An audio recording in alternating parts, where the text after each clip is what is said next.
The Agenda in the Summer with Nam Kiwanuka is made possible through generous philanthropic contributions from viewers like you.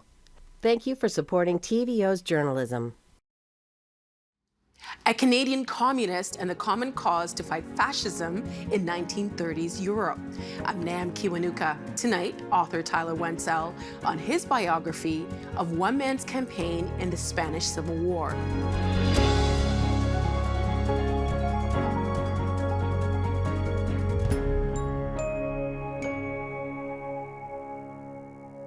In the 1930s, hundreds of Canadians decided the Spanish Civil War was their cause too.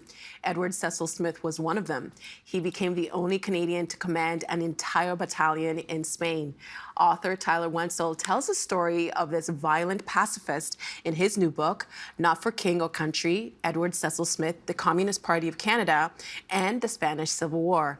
Tyler Wentzell is a historian, legal scholar, and soldier in the Canadian Armed Forces. He joins us now. It's really nice to meet you in person. Thank you for having me. Terrific book, so much research. You know, at the beginning of the book, you made a little joke that you probably bored your wife with all the tidbits of information that you had. Yeah, as I found piece by piece every little story, unfortunately, my wife had to bear with my excitement, and she was a very good sport about it. Well, congratulations. It's a terrific read. Thank you. How did the effects of the Great Depression in the 1930s have many Canadians leaning towards communism and the Soviet Union? Well, the trauma of the First World War and then the Depression left many people confronted with the question of, do we stick with the system that we have? Do we make incremental changes, or do we make drastic, significant changes?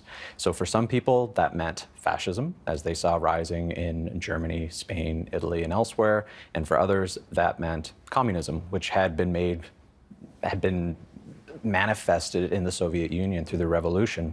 And the Soviet Union manipulated the media such that there was the culture war between the different groups was able to play out. You could read one set of facts and believe they'd truly built a utopia. So some people looked at that, believed it, as Edward Cecil-Smith did, and wanted to see that kind of revolution play out in Canada. So let's get to know this person. So Edward Cecil-Smith, he was raised to admire British institutions. He became a banker. He was a devout Christian. Not your average characteristics for a socialist.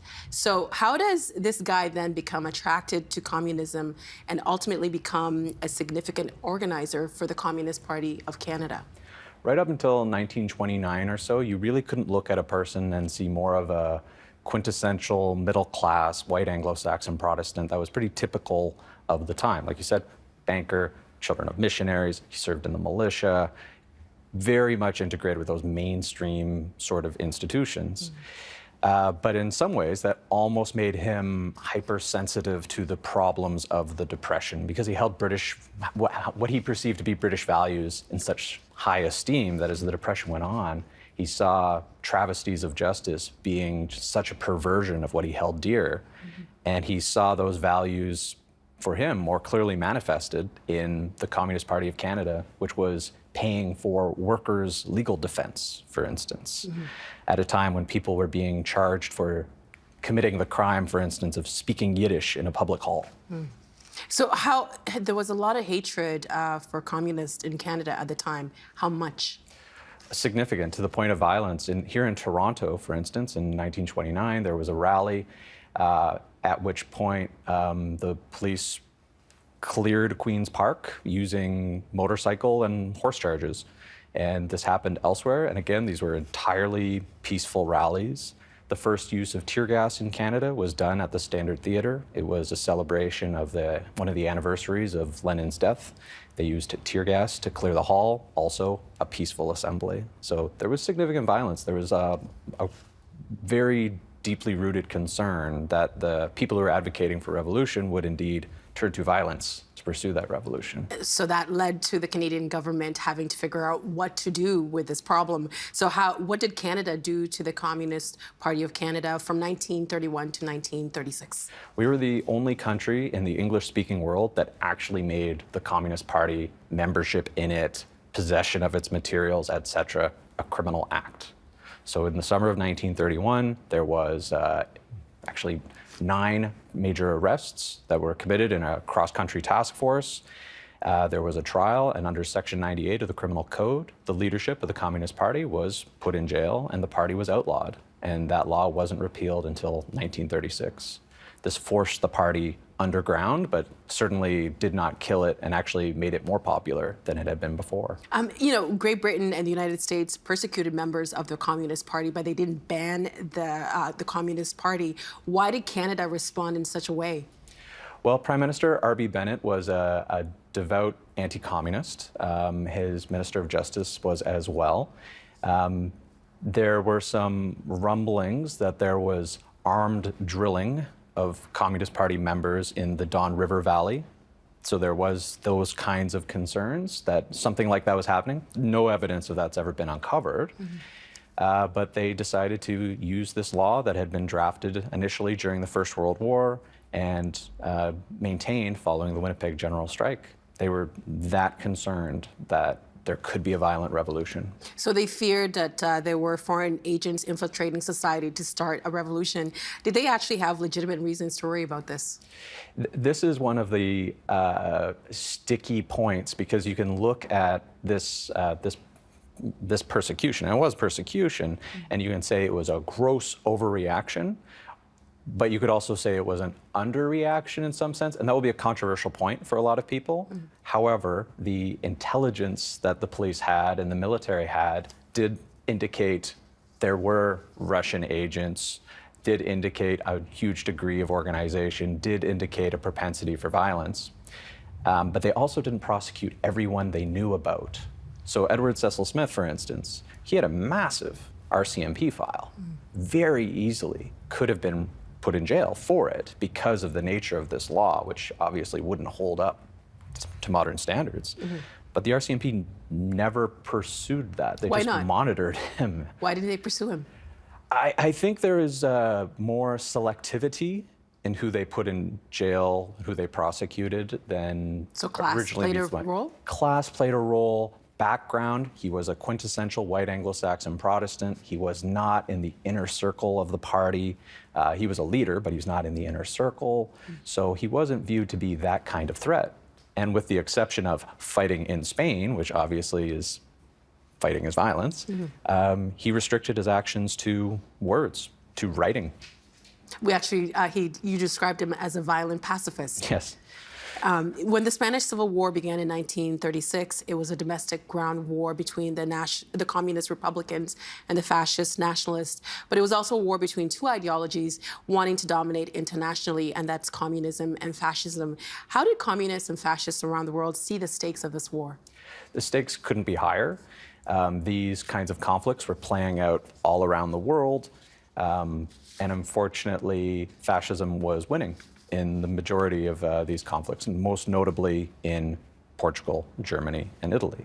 So the Communist Party was actually a very, very small part of the Republican government, but it grew in influence because of the support that the Soviet Union gave the Republican government.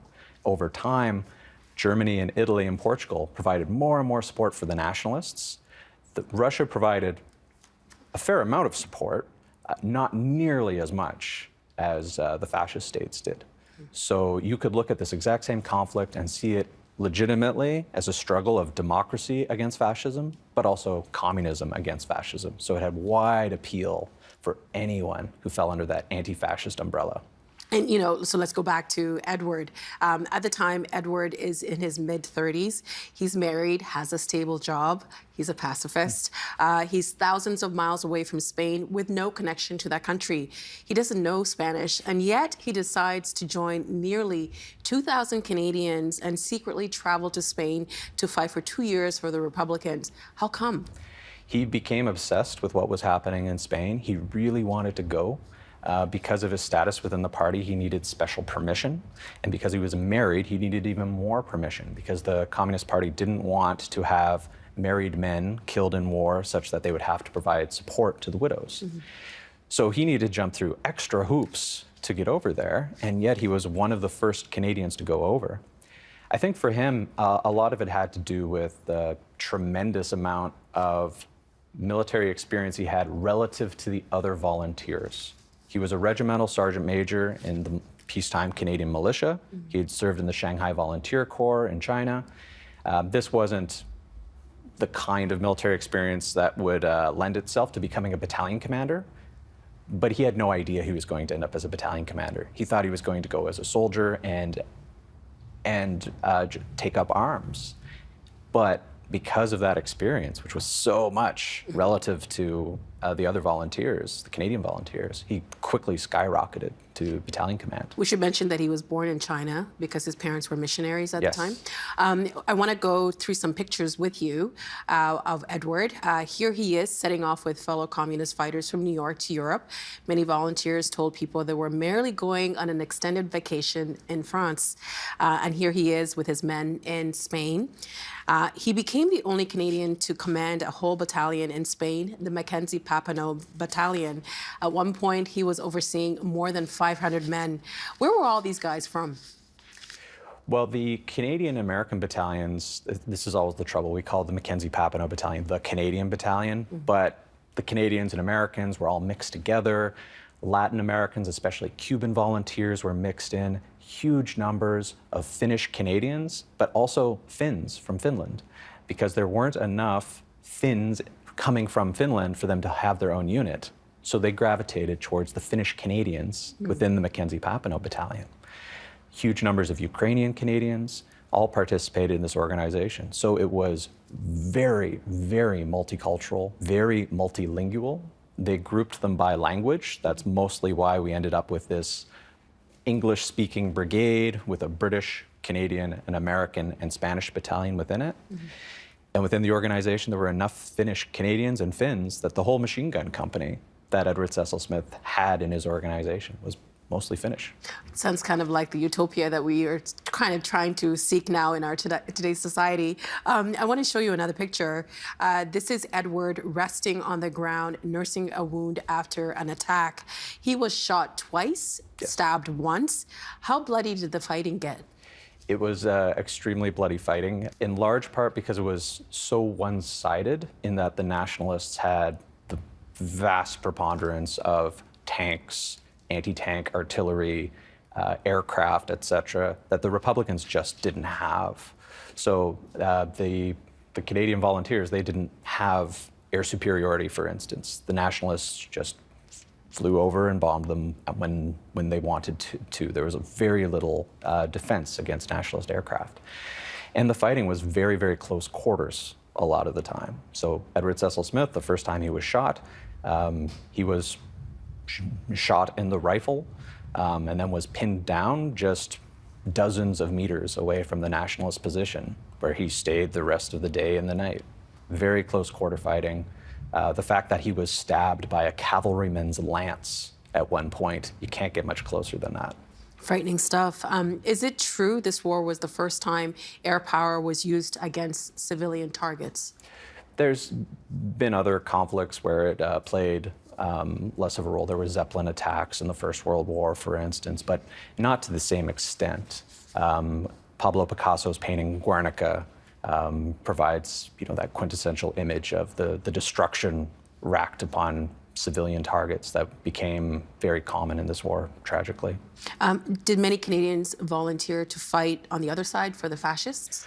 Almost none. There's not much research on that point, but single digits about which we know very little. There was other kinds of support for the nationalist cause, but not the kind of volunteering that we saw in the case of the Republican cause. Can we draw comparisons between the foreign fighters we saw flood into Spain to take up arms and the Westerners we've seen travel to fight in Ukraine today? I think there's similarities in that volunteers for both had a kind of solidarity with the people, with the democracies that were facing aggression. In the case of Spain, from an internal coup d'etat supported by external fascist enemies. And the case now, the Russian state as an aggressor against the sovereign Ukrainian state and the Ukrainian people. And the further resonance that one feels when you see these crimes being committed against civilians, civilian targets, that has that just breaks one's heart. So for the Canadians who've gone to Ukraine and the Canadians who went to Spain, I think those were common feelings. Does it surprise you that something that used to motivate people so long ago is motivating people now? I think it's very human. It's a problematic motivation because it complicates statecraft. The Canadians that went to fight in Spain went against Canadian law. The Canadians who are going to fight Ukraine are not going against Canadian law. And it's also a lot easier to get through Poland into Ukraine than it was to get to Spain at the time. But it's a very human impulse, I think, that's only been amplified by the kinds of images we're all getting in our phones every day these days. So when Edward and the other volunteers left to the war, they did it in secret. They said they were going on vacation to France. But after losing the war, the communist foreign fighters, including Edward, returned to Canada. What kind of welcome did they receive at Toronto's Union Station? I think they were very surprised at the kind of welcome they received. The newspapers estimate about 10,000 people came out to greet them at Union Station. And his notes about the experience say that they had a lukewarm reception in Halifax, largely because people didn't really know they were coming. But then as they made their way across the country by rail, people started gathering and giving them gifts and celebrating them. And by the time they got to Toronto, which was the main destination where most of them broke off, there were brass bands and celebrations, and it was a gigantic celebration. What changed? The people came to know their story. People came to know what they were doing in Spain. And it had become very clear at that point that the odds of prosecutions against them for having gone to Spain was negligible. Besides, if they left with much noise, there would be a risk that they would be detained, that it would prevent them from going. They just wanted to get out of the country and get to Spain as quickly as possible. And now they were home. In the book, you document that Edward had a feeling that something worse was to come. And just a few months later, everyone's worst fears came true. World War II begins. To what extent did countries use the Spanish Civil War as a practice run for World War II? Certainly Germany and Italy did. It was a battle lab for them to test air-land integration, use of half-tracks, if it wasn't for Franco's direct intervention in how tanks were distributed across the force in the 1938 Aragon offensive, we would have seen something. It was similar to Blitzkrieg into Poland, but even more so in this case. So they very much used it as a laboratory to test their equipment. And in fact, there was some early efforts to gather information from the MacPaps by the Canadian Army, because these were the first soldiers who had fired a Bren gun in battle, who had received fire from a Panzer I tank or an 88 millimeter artillery piece. And I mentioned that Edward had a feeling that something worse was coming. He kind of predicted World War II. Why did he get the sense that something worse was coming? Well, he'd seen the strength of the fascist militaries in Spain. He felt that Germany and Italy had certainly been emboldened by the negligible resistance they'd received in Spain. And he saw the growing conflict of ideologies around the world. He'd been talking about something like the Second World War even before the Spanish Civil War happened. And he saw this all as part of this global conflict of ideologies. And he came pretty close to predicting the actual date. He thought that Germany would invade Poland a little bit earlier in the summer, but otherwise he was pretty close. Did Edward remain a staunch communist to the end? He didn't. There wasn't a clean break between him and the Communist Party. During the Second World War, he did some organizing. He joined the Canadian Army against Communist Party wishes, and then his communist background got him kicked out of the Canadian Army. And he went back to labor organizing. There was no clear break. He never publicly denounced the Communist Party, but by the end of the Second World War, there was no real connection. He'd managed to get an ordinary job in mainstream journalism, and he stuck with that. He had a long and fulfilling career as a magazine editor. And he would take his family out to meals. It just kind of felt to me that he didn't seem to really fit in anywhere when he joined the party because he was a religious person that didn't kind of gel with the party. And then they didn't consider him to be a party person. Was there something that de-radicalized him? I think the main thing that de-radicalized him was the prosperity of the late 40s, early 50s. He went from living, he had a job, but for the most part, he lived hand to mouth during the Depression, as many did. Mm-hmm. His wife had tuberculosis, which was contracted due to poor housing. At different points, they changed homes 3 or 4 times a year. Mm-hmm. They had a home, but they had to move routinely. So life was hard. And then come late 40s, early 1950s, he had a job, he had a house, he ended up with 2 houses, one that he could provide for his parents-in-law, and a car. Life was good. Mm. It's a lot harder to be a radical when the system is working for you. I mean, that's a conversation for another day, right? So after winning the war, Francisco Franco would rule Spain until 1975.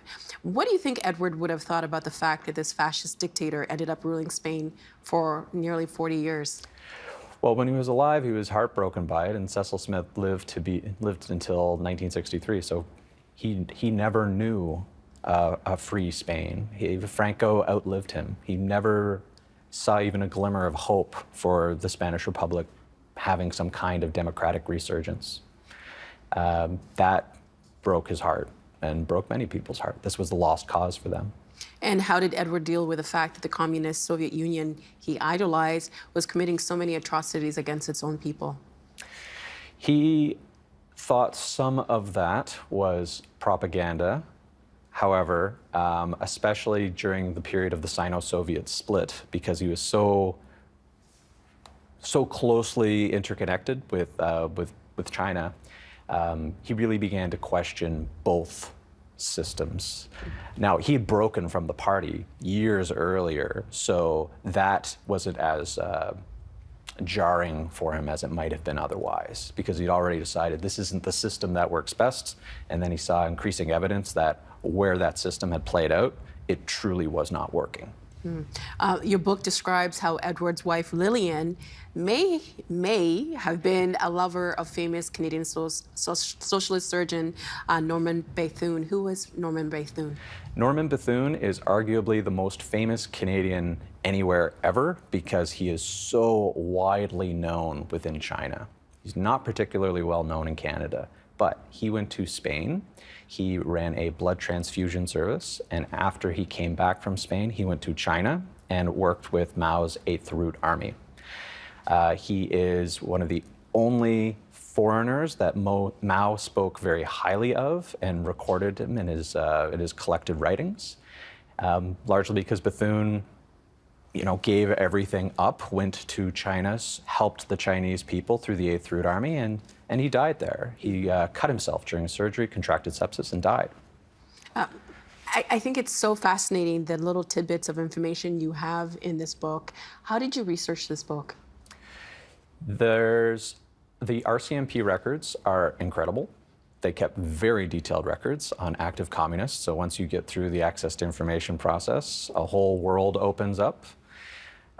Missionaries keep extraordinary records. But one of the key unifying things was Edward Cecil-Smith's son, Bill Smith, was in possession of a photo of Mao Zedong and Norman Bethune sitting together. And it's the only photo we have of that. And what did you think when you saw it? You immediately start thinking, this can't be what I think it is. This story can't be, I'm like, how is this possible? How is this story not known?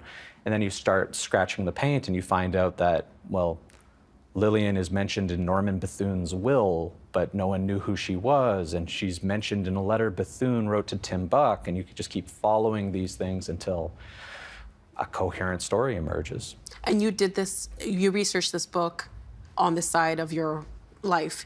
What interested you about Edward's life? He was a man who had connections to China, Spain, and Canada. That in itself was extraordinary to me. Mm-hmm. And the fact that he was he wasn't a central leader, but he was a leader. He was always trying to just do what he thought was best in spite of the risks.